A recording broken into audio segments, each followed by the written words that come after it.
Hello दोस्तों, आज का प्रश्न देखते हैं। एक वस्तु निश्चित कीमत पर बेची जाती है। यदि इसे इस कीमत के 4/7 भाग पर बेचा जाता है तो सौदे में 20% की हानि होती है। तो बताइए, निश्चित कीमत पर वस्तु बेचने से व्यापारी को कितने प्रतिशत का लाभ होगा या होता है। तो इस प्रकार के प्रश्न के लिए हम एक ही विधि काम में लेते हैं। 4/7 है, 4/7। ठीक है, ऊपर वाले को हमें मानना है हमेशा क्रय मूल्य और नीचे वाले को मानना है हमेशा विक्रय मूल्य। तो अपने ऊपर वाले को मानेंगे क्रय मूल्य।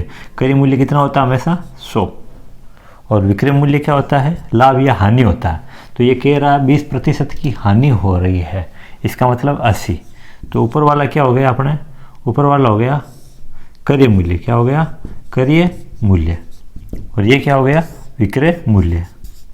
विक्रय मूल्य इसमें देखते हैं यहाँ पर कितना होता है, क्रय मूल्य 400, विक्रय मूल्य कितना होता है 8 7 56।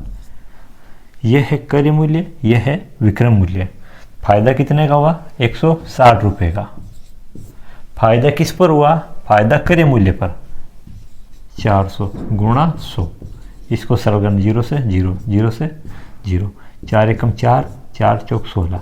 4 का और 10 का गुणा, 4 गुणा 10 बराबर 40% लाभ। ये अपने उत्तर आ गया। बस ये क्या हो गया, ये क्रय मूल्य बेटा। ये क्या है, ये क्रय मूल्य, और ये इससे क्या हो गया, ये विक्रय मूल्य। बस अगला प्रश्न देखते हैं क्या है। हाँ, अपना अगला प्रश्न देखते हैं। अगला प्रश्न है, एक वस्तु निश्चित कीमत पर बेची जाती है।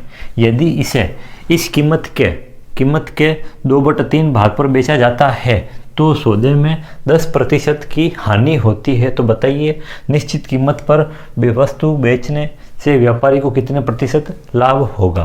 तो ये है अपने 2/3। ऊपर वाला हमेशा रहेगा क्रय मूल्य। क्या रहेगा, क्रय मूल्य। नीचे वाला क्या रहेगा, हमेशा विक्रय मूल्य। तो हानि कितनी हो रही है, 10% की हानि हो रही है।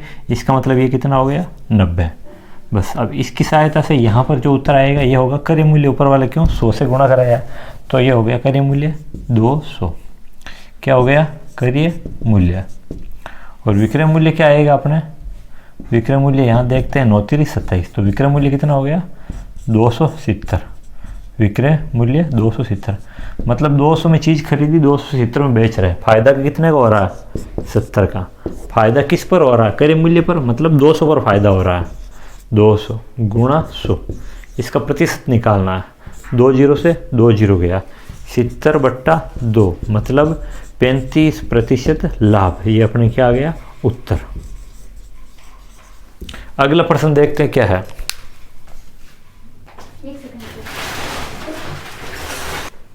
हाँ, प्रश्न देखते हैं क्या है। अलग प्रकार का नहीं है, हमने पहले एक कर रखा है प्रश्न। ऐसे 2 प्रश्न किए थे, 2 3। यही सेम विधि है, लेकिन इसमें ज़रा सा एक फ़र्क है। अभी देखते हैं क्या प्रश्न पढ़ते हैं। एक व्यक्ति ने कुछ सामान 6000 रुपये में खरीदा। इसमें से आधा सामान 10% लाभ पर बेच दिया। तो शेष सामान को कितने प्रतिशत लाभ पर बेचना होगा कि, या बेचे कि इसे कुल पर 25% का लाभ हो। बात इस प्रश्न में ध्यान देने वाली ये बात है कि यहाँ पर भी लाभ है, यहाँ पर भी लाभ है। तो प्रश्न देखते कैसे सरल करते हैं। टोटल सामान कितने का है, 6000 का। ये कह रहा है कि इसमें आधा सामान 10% लाभ पर, ये लो आधा सामान। तो आधा का कितना हो गया, 3000। इसका 10% लाभ, मतलब 3000 का 10% कितना हो गया, ये लो 300। 10% लाभ पर बेच दिया। तो इससे सामान को कितने प्रतिशत लाभ पर बेचे कि, ये शेष सामान कितना हो गया अपना, शेष सामान देखते हैं, ये भी है 3000। लाभ पर बेचे कि उसे कुल पर लाभ 25% प्राप्त हो। कुल पर लाभ मतलब 6000 का 25% निकालते हैं।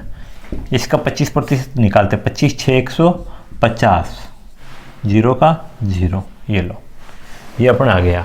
तो कुल को कितने प्रतिशत लाभ पर बेचे कि उसे 25% का लाभ। यहाँ पर भी लाभ है, यहाँ पर भी लाभ है। पिछले वीडियो एक वीडियो छोड़ के शायद उसमें है, हमने देखा था यहाँ पर एक जगह हानि और एक जगह लाभ हो रहा है। तो इस संख्या को और इस संख्या को जोड़ते थे, लेकिन हमारे यहाँ पर क्या हो रहा है, हम देखते हैं यहाँ पर भी लाभ, यहाँ पर भी लाभ, सेम सेम संख्या आ गई, इसलिए इनको क्या करेंगे, घटाएंगे। 1500 में से 300 गए तो उत्तर आ रहे हैं 1200। अब इसका प्रतिशत निकालना है, 1200 बट्टा कितना है, 3000, 3000 गुणा 100। बस इसको सरल करना, 2 जीरो से 2 जीरो, 1 जीरो से 1 जीरो, यह है 120 बट्टा 3, मतलब 3 चौक 12 जीरो, 40% लाभ पर बेचना होगा। ये अपना उत्तर आ गया। क्या आ गया, 40% लाभ पर बेचना होगा। अगला प्रश्न देखते हैं क्या है। हाँ, ये प्रश्न देखते क्या है। किसी आदमी ने 20 दर्जन अंडे 720 रुपये में खरीदे, वे प्रति अंडा किस भाव से बेचे ताकि उसे 20% का लाभ हो। ऐसा प्रश्न हमने सरल कर रखा है। प्रति अपने ये ज्ञात करना है, प्रति इकाई रेट ज्ञात करनी है, तो हम क्या करते हैं, रुपये बट्टा मात्रा, ये है, ये ज्ञात करते हैं तो करिए मूल्य आता है इससे। तो रुपये कितने हैं, 720, मात्रा कितनी है, 20 दर्जन, मतलब 20 गुणा 12, 12 दूना 24। हमें ज्ञात क्या करना है, प्रति इकाई मूल्य। तो हम इसको सरल करते हैं, 0 से 0, 24 एकम 24, 48 24 72, मतलब एक अंडा 3 रुपये का है। समझ में आ गई, ये है क्रय मूल्य है। और अपना क्रय मूल्य क्या रहता है, अपना क्रय मूल्य हमेशा, अपना क्रय मूल्य रहता है 100। तो हम क्या करेंगे, 100% बराबर 3/1, ठीक है, या 3, कुछ भी कर लो। और हमें मान किसका चाहिए, 120, क्यों, ये कह रहा 20% का लाभ होना चाहिए। तो पहले हम ए का मान ज्ञात करते हैं, 1% बराबर 3/1 गुणा 100। हमें मान चाहिए 20% लाभ के लिए, इसलिए 120% बराबर 3/1 गुणा 100, ये यहाँ पर 120। बस इसको सरल करना, 0 से 0 गया। इसको यहाँ पर सरल करते 12 24 बाढ़ती है, 36/10, मतलब 36, 3 यहाँ पर एक का भाग 0 भाग 1 अंक छोड़ के पॉइंट लगा दिया। तो ये क्या है, तो अपने एक ऊपर वाला है रुपया और नीचे वाला है मात्रा। तो हमें क्या करना पड़ेगा, एक अंडा 3 रुपये 60 पैसे में बेचने पड़ेंगे। तो ये कह रहा है प्रति अंडा किस भाव से बेचना है, तो एक अंडा बराबर 3 रुपये 60 पैसे। ये अपने उत्तर आ गया। अगला प्रश्न देखते हैं क्या है। हाँ, अगला प्रश्न देखते हैं। ऐसा प्रश्न कर रखा है हमने, वापस एक बार देखते हैं। किसी व्यक्ति ने घोड़ा 15% लाभ पर बेचा, यदि वह इसे 25% कम में खरीदा होता, 25% कम में खरीदा होता और 60 रुपये कम में बेचा होता तो उसे 32% का लाभ होता। तो घोड़े का क्रय मूल्य क्या है। तो इस प्रकार के प्रश्नों में हम क्या देखते हैं, तो ये कह रहा है 15% लाभ पर बेचा, तो हम हमेशा ही क्या मानते हैं, 100 रुपये में खरीदते हैं। और ये कह रहा है 15% लाभ पर बेचा होता, अगर 15% का लाभ निकालते हैं तो कितना होता है, 115। अब क्या कहता है, यदि वह इसे 25% कम में खरीदता, मतलब कम में खरीदता, माइनस 25% कितना हो गया, 75, ठीक है, इस रेट में खरीदता, ये कहता है। और 60 रुपये कम में बेचा होता, 60 रुपये कम में बेचा होता, मतलब ये अंतर है, ये क्या दे रखा है, 60 रुपये कम, ये क्या है, अंतर है, बेचा होता तो उससे 32% का लाभ होता।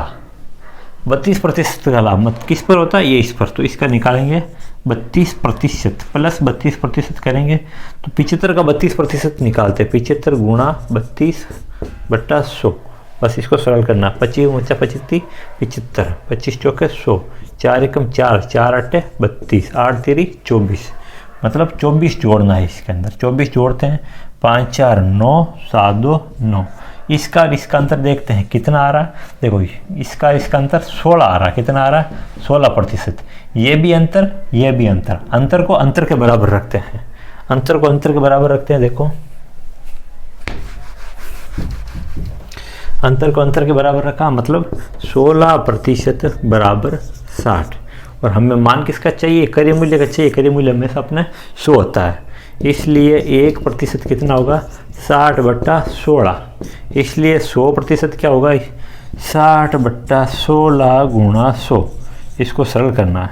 4 के पावर से 4 चौको 16, ये 25 बार, और ये 4 के पावर से 4 एकम 4, पीछे बचा 2, 4 पंजे 20, मतलब 15 चौक 60। अब 15 और 25 का गुणा कराना है। 15 गुणा 25, 25 5 125, हासिल की 12, 25 25 10 35, 36 37। तो ये क्या है? 36 37। तो अपने ये क्या कह रहा है? तो घोड़े का क्रय मूल्य क्या है?